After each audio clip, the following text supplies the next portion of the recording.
నమస్తే, welcome to are Telugu. పశ్చిమ బెంగాల్లో తృణమూల్ కాంగ్రెస్ 15 ఏళ్ల పాలనకు తెరవడింది. ఇక ఆ తర్వాత బీజేపీ పార్టీ మొట్టమొదటిసారిగా అక్కడ అధికారాన్ని చేపట్టింది.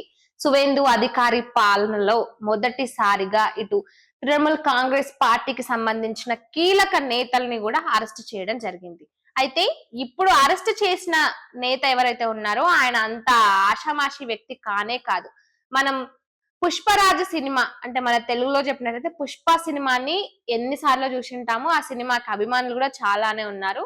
అయితే అందులో అల్లు అర్జున్ ఏ విధంగా అయితే పుష్పరాజ్ తగ్గేదేలే అని అంటాడో అదే విధంగా పశ్చిమ బెంగాల్లోని డైమండ్ హార్బర్ ఆ నియోజకవర్గ పరిసరాల్లోని ఫాల్తా నియోజకవర్గంలో కూడా ఈ పుష్పరాజ్ తృణమూల్ పుష్పరాజ్ అని చెప్పుకునే జహాంగీర్ ఖాన్ ఆయన ఆగడాలు ఆయన చెలగాటాలు అంతా ఇంతా కాదు. ఇటు 15 ఏళ్లు తృణమూల్ కాంగ్రెస్ పార్టీ అధికారంలో ఉన్నన్ని సంవత్సరాలు కూడా అక్కడ ప్రజలని హింస చేయడము, వాళ్ళని దౌర్జన్యాలు చేయడము, ఇవన్నీ కూడా ఈ మనిషి ఇంకా చాలా ఎక్కువగానే చేసిండు. ఇక ఈ ఎన్నికల ముందు కూడా ఈయన చేసిన హడావిడి అంతా ఇంత కాదు. ఈ ఎన్నికల్లో ఏదైతే ఆయన కూడా పోటీ చేసినప్పటికీ ఓడిపోయిండు.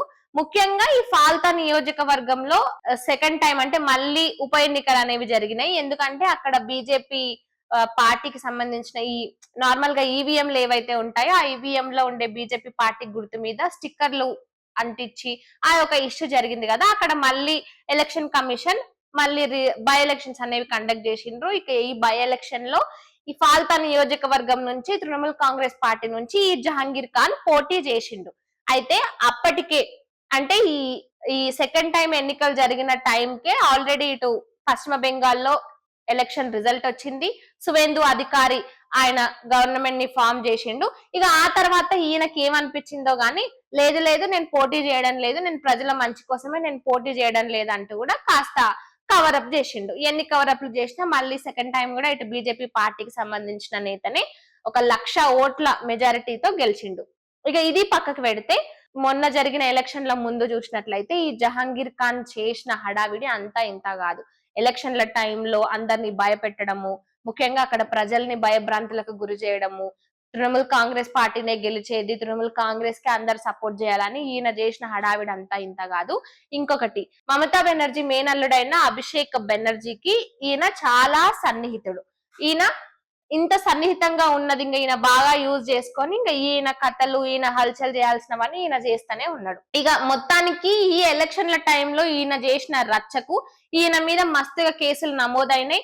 సువేందు అధికారి గవర్నమెంట్ ని ఫామ్ చేసిన తర్వాత ఆ కేసులన్నిటిని కూడా ఇప్పుడు మళ్ళీ బయటకు తీసి ఇక ఈయనని మొత్తానికి అరెస్ట్ చేసిండ్రు.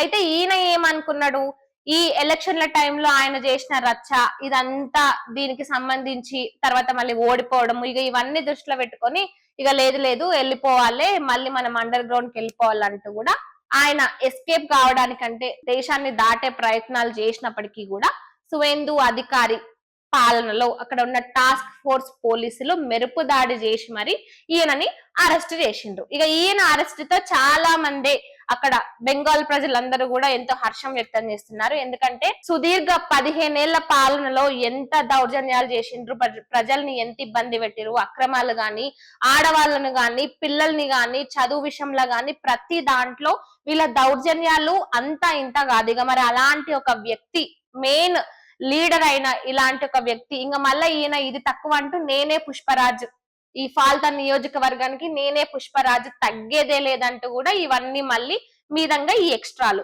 ఇక అప్పట్లో యూపీ క్యాడర్ కు సంబంధించిన special investigative officer IPS Ajay Pal Sharma అక్కడి ఎలక్షన్ ఇన్ఛార్జ్ గా ఆయన అబ్జర్వర్ గా ఆయన ఉన్నారు. ఇక ఈ అజయ్ శర్మ జహాంగీర్ ఖాన్ కు వార్నింగ్ ఇచ్చిండు, ఇలాంటివన్నీ చేయొద్దు, మంచిగా ఉండదు, ఎన్నికల సమయంలో ఇలాంటివన్నీ చేసి ప్రజలను ఇబ్బంది పెట్టొద్దు, శాంతి భద్రతలకు విఘాతం కలిగించొద్దంటూ కూడా ఆయన జహాంగీర్ ఖాన్ కు హెచ్చరించడం కూడా జరిగింది. సో మరి దీనిపై మీరేమంటారు, కామెంట్ రూపంలో చెప్పండి.